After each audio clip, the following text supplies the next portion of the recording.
श्री अरविंद दर्शन में सप्तविध ज्ञान अथवा पूर्ण ज्ञान की अवधारणा उनके ज्ञान मीमांसा का महत्वपूर्ण पक्ष है।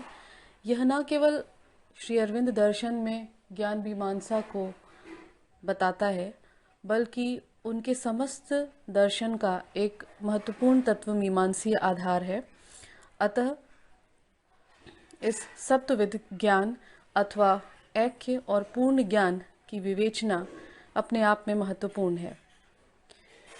एक अन्य रिकॉर्डिंग के माध्यम से मैंने श्री अरविंद दर्शन में 7 प्रकार के अज्ञान की चर्चा की थी और यहाँ मैं 7 प्रकार के ज्ञान की चर्चा करूँगी जिसे श्री अरविंद ने अपने दर्शन में बताया है, और विशेष रूप से जो उनका ग्रंथ है द लाइफ डिवाइन अथवा दिव्य जीवन, उसमें इसकी चर्चा देखने को मिलती है।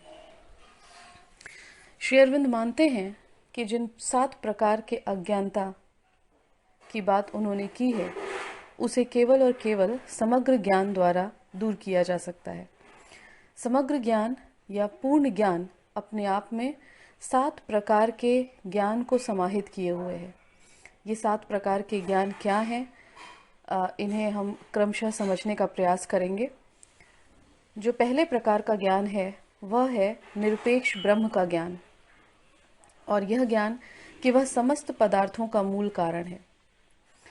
यह समझना नितांत आवश्यक है कि सृष्टि में जिसे हम अंतिम सत्य मानते हैं या जो अल्टीमेट ट्रुथ की बात हम करते हैं, वो अल्टीमेट ट्रुथ श्री अरविंद के अनुसार वह निरपेक्ष ब्रह्म है। निरपेक्ष ब्रह्म अर्थात वह सत्ता जिसे अपने अस्तित्व के लिए किसी के अस्तित्व की अपेक्षा नहीं है, वही सच्चिदानंद स्वरूप, वह निरपेक्ष ब्रह्म ही इस सृष्टि के प्रत्येक पदार्थ का मूल कारण भी है। प्रायः हम इस बात से पूरी तरह अनभिज्ञ रहते हैं और अपने सामान्य मानवीय जीवन में इस परम सत्य को, इस अंतिम सत्य को विस्मृत कर देते हैं कि सृष्टि में जो कुछ भी है उसका मूल कारण एक परम सत्ता है, जिसे हम विविध नामों से संबोधित तो करते हैं किंतु अनुभूति के स्तर पर उसे नहीं समझते। अतः यह पहले प्रकार का ज्ञान है जो कि निरपेक्ष सत्य अथवा निरपेक्ष ब्रह्म से संबंधित ज्ञान है।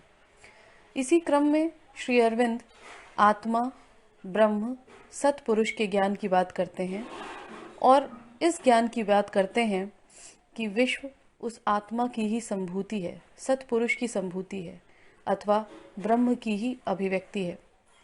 हम सभी जानते हैं कि यह सृष्टि चेतना की अभिव्यक्ति है, जैसा कि श्री अरविंद दर्शन में बताया गया है। चेतना, और न केवल यह श्री अरविंद दर्शन में बताया गया सत्य है, बल्कि यह श्री अरविंद का संपूर्ण दर्शन वेद और उपनिषदों पर आधारित है एवं भगवद गीता की दर्शन से प्रेरित है। अतः यह हम कह सकते हैं कि हमारे समस्त भारतीय दर्शन के मूल में जो बात विद्यमान है कि संपूर्ण सृष्टि चेतना की अभिव्यक्ति है, यह एक महत्वपूर्ण ज्ञान है जिसमें हम सत और संभूति के संबंध को समझ सकें। सत वह सच्चिदानंद है और संभूति यह समस्त सृष्टि है। संपूर्ण सृष्टि उसी सत की ओर अग्रसर है, और इसी कारण क्योंकि यह उस सत की ही अभिव्यक्ति है, अतः जितना सत वह स्वयं सच्चिदानंद है, उतना ही सत यह संभूति अर्थात यह विश्व भी है।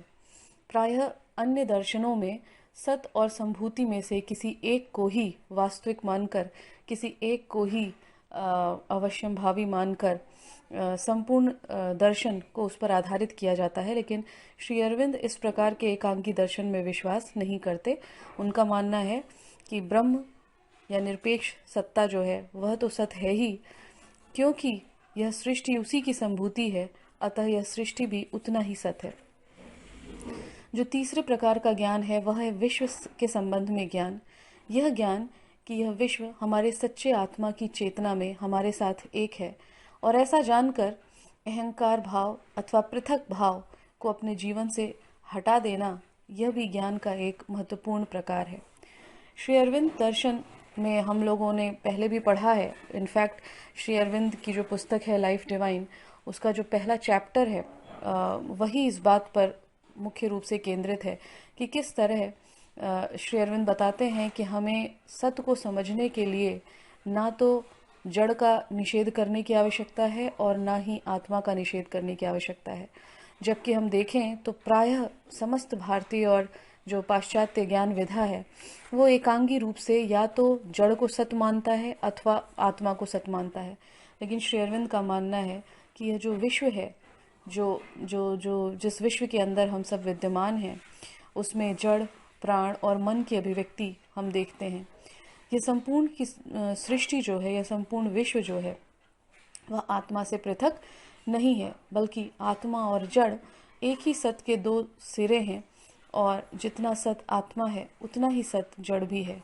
श्री अरविंद की प्रसिद्ध उक्ति है, वो कहते हैं मैटर इज ऑल्सो ब्रह्मन, जो जड़ है वह भी ब्रह्म है। तो यह सत्य हमें समझना होगा। विश्व को नकार देने से हम ब्रह्म को पा लेंगे ऐसा नहीं है।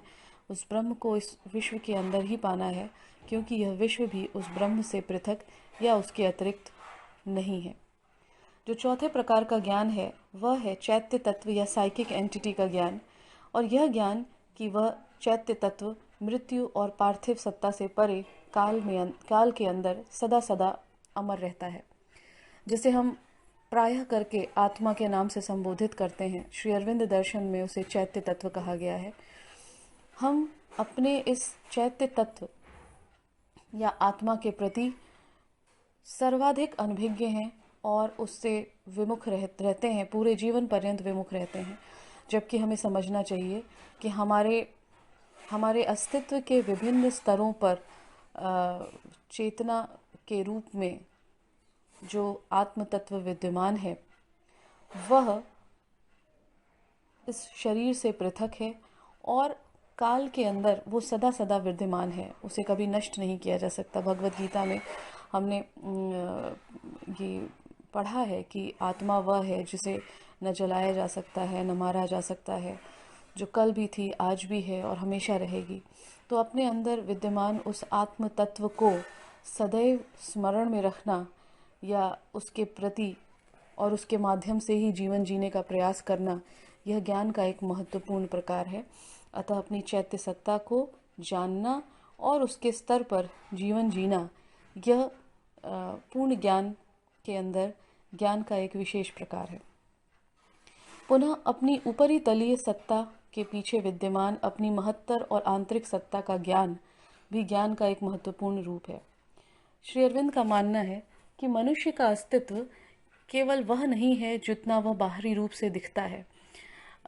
अतः वास्तविक रूप से जीने के लिए हमें अपने भीतर झांकने की आवश्यकता है, और जब हम अपने भीतर की ओर अभिमुख होंगे तभी हम अपने वास्तविक आत्म तत्व से जुड़कर एक उत्तरोत्तर चेतना में विकास को प्राप्त कर सकेंगे। जबकि सामान्य रूप से यदि हम देखें तो मनुष्य अपना सारा जीवन बहिर्मुखी होकर ही व्यतीत कर देता है।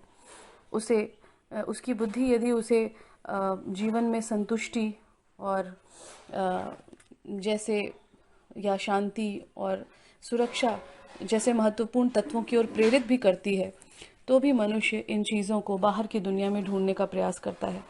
जबकि वास्तविक ज्ञान यह है कि ये सारी चीज़ें हमारी ऊपरी तलीय सत्ता के अंदर निहित जो हमारी महत्तर सत्ता है वहाँ विद्यमान है। अतः यदि हम प्रेम, शांति, सामंजस्य और सौहार्द ढूंढ रहे हैं तो हमें वह सब अपने भीतर ही मिलेगा। ज्ञान का एक अन्य प्रकार है अपने मन, प्राण और देह के भीतर आत्मा के साथ उनसे ऊपर अति चेतन, आध्यात्मिक और अति मानसिक सत्ता के साथ उनके सच्चे संबंधों का ज्ञान प्राप्त करना।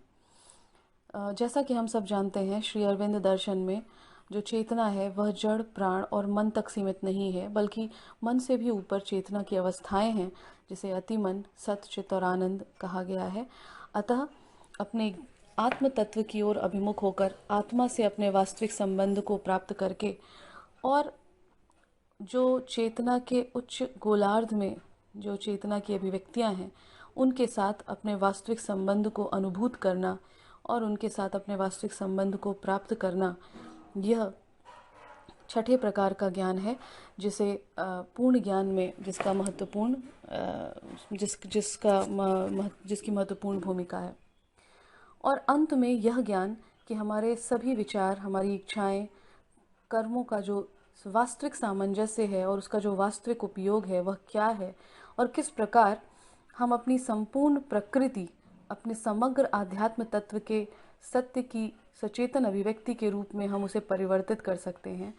यह जो है वो अंत में इस प्रकार से श्री अरविंद ने 7 प्रकार के ज्ञान की बात की है। ये जो 7वां ज्ञान है वह बड़ा महत्वपूर्ण है, क्योंकि प्रायः हम अपना संपूर्ण जीवन कुछ अस्तित्वगत प्रश्नों का उत्तर ढूंढते हुए बिता देते हैं, जैसे हम क्या हैं, हमारे जीवन का उद्देश्य क्या है और इस जीवन के आगे की यात्रा क्या होगी। ये कुछ बड़े प्रश्न हैं जिनका उत्तर न केवल दार्शनिक ढूंढने का प्रयास करते हैं, बल्कि जो वैज्ञानिक हैं वो भी कहीं ना कहीं अंततः इन्हीं प्रश्नों के उत्तर को ढूंढने के प्रयास में अपना सारा अनुसंधान विविध नामों से और वर्गीकरण से करते रहते हैं।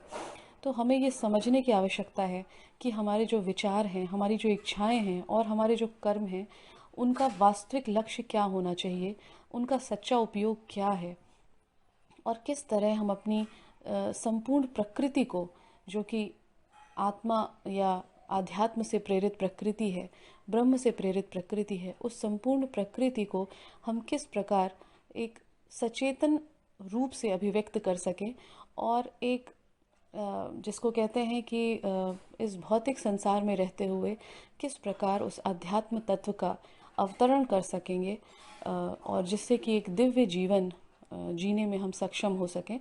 इन प्रश्नों का उत्तर ढूंढ पाना या इसका ज्ञान प्राप्त करना, यह पूर्ण ज्ञान के अंदर एक महत्वपूर्ण पड़ाव है। तो इस प्रकार से श्री अरविंद दर्शन में सप्तविध ज्ञान की चर्चा की गई है। ये सप्तविध ज्ञान सुनने में ऐसा लगता है कि ये 7 तरह का ज्ञान है, लेकिन देखा जाए तो ये जो 7 प्रकार के ज्ञान की चर्चा श्री अरविंद करते हैं वो केवल बौद्धिक रूप से 7 प्रकार के ज्ञान हैं जिसकी हम गणना कर सकते हैं। अन्यथा यह एक के ज्ञान है, यह एकीकृत ज्ञान है। और जब हम वास्तव में उस अज्ञानता के आवरण को हटाकर ज्ञान में अवस्थित होते हैं या चेतना के उस स्तर को प्राप्त कर लेते हैं, तो यह सारा बोध जो भी बुद्धि के स्तर पे हमें 7 प्रकार का दिख रहा है, वह सारा बोध स्वयं हमारी चेतना में जिसको कहते हैं वो स्पंदित होने लगता है। तो इस प्रकार से श्री अरविंद दर्शन में इस तरह से सप्तविध ज्ञान की चर्चा की गई है, जो उनके समस्त पूर्ण ज्ञान का आधार बनाते हैं। धन्यवाद।